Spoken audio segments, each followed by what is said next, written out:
घटिया राजनेता का कोई प्रवचन सुनने नहीं आ रहे। हम परमेश्वर के बच्चे हैं, हम परमेश्वर के लिए आ रहे हैं, जा रहे हैं, परमेश्वर को भोग लगा रहे हैं, परमेश्वर की महिमा का हम गुणगान कर रहे हैं। और पुण्यात्माओं, परमात्मा खड़े खड़े चमत्कार करता है, अपने सत्सेवक बच्चों के साथ में रहता है। आप जो देख रहे हैं, दास के साथ में भगत लोकेश दास जी हैं। अब हम सत्सेवक फालतू का ये यूट्यूब पे, सोशल मीडिया पे ये ढिंढोरा नहीं पीटते जैसे मैनेजमेंट वाले पीटते हैं, फालतू का, आधी झूठ आधा सच। ये आपके सामने बैठे हुए हैं। 5-7 दिन पहले की बात है, लगभग 10 दिन हुए होंगे ज्यादा से ज्यादा। ये थोड़ा सा इनका बराबर में एक इनका खाली प्लाट है, ये वहां पे घूमने चले गए। वैसे ये नहीं जाते अमूमन वहां पे, उस दिन ये चले गए। और जैसे गए वहां पे तो तकरीबन 5-6 फुट का ये बता रहे हैं कि लंबा काला सांप था। तुरंत उस सांप ने इनको यहां पे घुटने से ऊपर जांग पे उसने इसको काटा। और काटने के बाद आप इनका विश्वास देखिए पुण्यात्मा, ये विश्वास केवल साध संगतियों से पैदा होता है। अगर होता कोई और मैनेजमेंट वाला तो आए दिन देखते हम, मां बहन को याद करने लग जाते, बार घोड़ा शुरू कर देते, हाय खा गया, हाय मर गया, हाय काट गया। भगत जी ने कहा कि मैं चुपचाप, मुझे पता कि सांप ने खा लिया, काट लिया, और उसी समय इनको मालूम भी पड़ गया। भगत जी वहां से पैर को अपने को घसीटते घसीटते अपने यहां आए जहां इन्होंने परमेश्वर का जो है दरबार बना रखा है। भगत जी आए, परमेश्वर को दंडवत किया, चरणामृत लिया, और सत्संग चल रहा था, सत्संग सुनने लग गए, चुपचाप बैठ गए। किसी को नहीं बताया कि मुझे सांप खा गया। मां भी यहीं थी, भाई भी जो है बल्कि पिताजी भी इनके यहीं पे थे, इनकी भक्तमती भी यहीं थी। इन्होंने किसी को नहीं बताया, चुपचाप बैठ के परमेश्वर का सत्संग सुनने लग गए और सो गए। सुबह उठ के देखा पुण्यात्मा, और जिस समय इनको खाया था इन्होंने अच्छे से देखा, वो नीला हो गया था। 6-7 फुट का सांप था पुण्यात्माओं। सुबह उठा, भगत जी को सिर्फ 2 जो दिखाई देते ना दांत, जो मतलब ओलपिन जैसे होते हैं 2, बस वो इन्होंने, फिर बाद में इन्होंने अपने घर वालों को बताया। पुण्यात्माओं, ये है विश्वास। सांप किसी को खा जाए 5-6 फुट का, वो भी काड़ा, इंडियन कोबरा, और कोई किसी को ना बताए। हॉस्पिटल में पहुंच जाते लोग, ले लेके 20-30 हजार रुपए, रिश्तेदार इकट्ठे हो जाते हैं। यह है विश्वास। क्योंकि भगत जी काफी समय से साध संगति कर रहे हैं, परमेश्वर को घर में हर सप्ताह भोग लगता है, तो इनको विश्वास था कि अगर मैं उनका भगत हूं और उनकी मर्यादा में हूं, और मुझे विश्वास है कि वो पल पल परमात्मा मेरे पास में है, तो मेरा बाल बांका कैसे हो जाएगा। और पुण्यात्माओं, ये विल पावर जिसे कहते हैं, हम जिसको विश्वास कह देते हैं, साइंस की बात में जिसको कहते हैं विल पावर, जिसका विल पावर स्ट्रांग होता है उसका बाल बांका नहीं होता। अरे तो यहां तो दिल पावर, विल पावर, सब कुछ परमात्मा ने स्ट्रांग कर रखा है। आज जब ये कोरोना आया और लोगों ने हाथ खड़े कर दिए और लोग ये वैक्सीन लगवाने लग गए, तो हमने कहा कि भैया देवी देवताओं को क्या फिर हल में जोतने के लिए पूज रहे थे? अरे इनको क्या खेत में हल जोतने के लिए जो है आप लोग इनको ये 56 प्रकार के भोग लगा रहे थे? भगवान की भक्ति क्यों की जाती है? आपत्ति और विपत्ति के समय में वो हमारी रक्षा करे, और आपत्ति और विपत्ति के समय में तुमने उन पत्थरों के मुंह पे मास्क चढ़ा दिए, उनके गेट के तुमने ताले लगा दिए मंदिरों के। नालायकों, क्यों ढोंग कर रहे थे? तो पुण्यात्मा, अभी असली भगवान मिला है, असली भगवान। और इस भगवान पे जिसने विश्वास कर लिया, अरे पुण्यात्मा, ये वही परमात्मा जिसने लोगों की कटी हुई गर्दनें जोड़ी हैं, जिसने मीरा के जहर को जिसने अमृत बनाया, ये कोई और नहीं है। इसको पहचानने की आवश्यकता है और इस पे विश्वास करने की आवश्यकता है। और एक बार इस पे और जैसे अपने गुरुजी कहते हैं सत्संग में कि तुम्हारा कितना भयंकर काम क्यों ना बिगड़े, तुम्हारा चाहे कति सर्वनाश होता दिखाई दे, एक बार तुम इस भगवान पे विश्वास करके देखो, एक बार तुम इस ब्रेकर को पार करके देखो। लेकिन तुम डर जाते हो कि पता नहीं क्या हो जाएगा, मर जाऊंगा, ये हो जाएगा। परमात्मा कहते हैं एक बार तू मेरे पे विश्वास करके तो देख, तेरे विश्वास को और ज्यादा मजबूत ना कर दूं तो कहना। भगत जी अपने मुख से आपको सारी बात बताएंगे।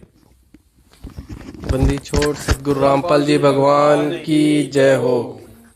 सत साहेब, मेरा नाम लोकेश दास है। जनवरी 2016 से सतगुरु रामपाल जी महाराज की शरण में हूँ। लेकिन उस समय मुझे ये ज्ञान नहीं था, केवल हाथ में रक्षा सूत्र बांध लिया, गले में लॉकेट पहन लिया, माला लेके सतगुरु रामपाल जी महाराज का जो प्रथम मंत्र मिला था उसकी 108 माला करनी है। उसके 4 महीने बाद में जैसे सतनाम मिला, तो सतनाम का जो सुमिरन था वो कंटिन्यू चालू कर दिया। लेकिन मालिक पे दृढ़ विश्वास बिल्कुल नहीं था।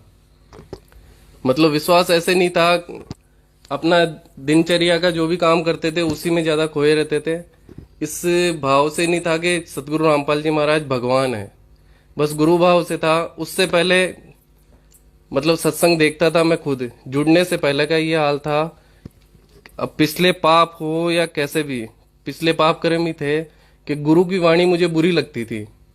मतलब जब सत्संग आती थी तो घर छोड़ के मैं सामने एक क्लिनिक है उस पे जाके बैठ जाता, 1 घंटा पूरा होने के बाद में घर में आ जाता।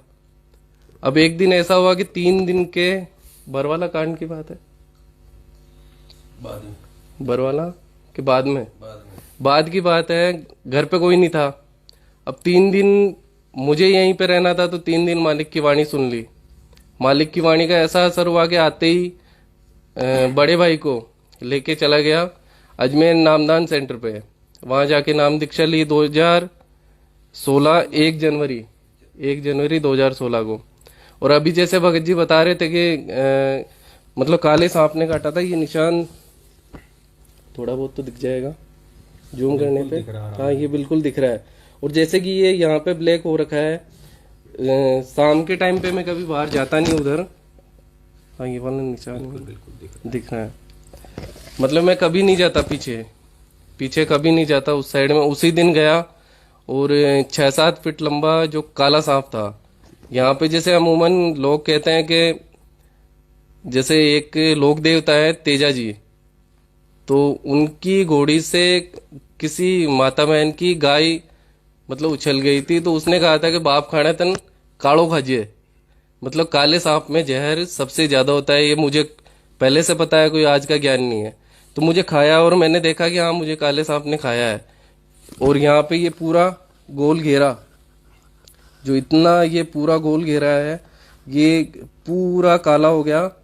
और मतलब पाँव से मेरे चलना नहीं हो रहा था इस पाँव से। तो भी मैं चुपचाप अंदर आया, मालिक को दंडवत किया और चरणामृत लेके सत्संग आ रही थी। घर में दादा दादी थे, भगतमती थी, पापा मम्मी अजमेर थे और बड़े भैया भाभी वो पटना रहते हैं। तो घर में किसी को नहीं बताया, चुपचाप सो गया। सो क्या गया, दिमाग में भी नहीं आया कि कुछ खाया पिया है या ऐसा कुछ हुआ है। मालिक की दया थी। अब सुबह उठा तब भी कुछ भी याद नहीं। उस दिन फिर मैं सुबह गया पीछे, पौधों को सबको पानी पिलाया और वापस आके जब नहाने के बाद में पता चला कि यहाँ पे कुछ खाया था, वापस याद आया। उसके बाद में मैंने फोटो ली और फिर मामा जी को और बड़े भाई को भेजी। बाकी मतलब कुछ भी ऐसा लगा नहीं कि कुछ, नहीं तो इतना पॉइजन था उसमें तो शायद मर ही जाता नाइट में तो। लेकिन मालिक पे विश्वास था। उसके बाद में ब्यावर बाद में चले थे या पहले नहीं, उससे पहले पवन भगत जी के साथ में ब्यावर गए थे सात संगति में। तो उस दिन भी ऐसे हुआ था कि मतलब चारों तरफ से पूरा के रोकने का, चाहे कैसे भी मानो, काल भगवान का प्रभाव था कि नहीं जाना नहीं जाना। लेकिन मन में यह आ गया कि आज चल के देखते हैं क्या होता है। तो उस दिन मैं गया काम छोड़ के भी, मतलब जहाँ पे काम करता हूँ यहाँ पे, तो वहां से छोड़ के चला गया कि आज भगवान पे ये भी भरोसा करके देख लेते हैं कि पीछे होना क्या है। तो वापस आया। उसके 2-3 दिन बाद में ऐसी मालिक की रजा हुई है कि वहां पे अगर मैं 10 दिन भी अब छुट्टी कर लूँ तो भी उन्होंने दूसरा एक और बंदा मेरे जैसा रख लिया। मुझे हटाया नहीं है, ऐसा नहीं है कि हटा दिया, मतलब मेरे जैसे ही रख लिया कि आज की डेट में फैक्ट्री में दिन भर बस घूम के आया हूं मैं, मुझे खुद को कोई काम करना नहीं रह रहा। अब हो रहा है मालिक की दया से काम। दया परमात्मा की। बंदी छोड़। सतगुरु रामपाल जी भगवान की जय हो। सत्य भगत जी, सर क्या नाम है आपका? सिद्धार्थ। सिद्धार्थ है। अच्छा, और आपके दादाजी का क्या नाम है? रामदेव दास है। अच्छा अच्छा, आपके पापा जी का? संजय। कहाँ रहते हैं आपके पापा जी? पटना। क्या करते हैं?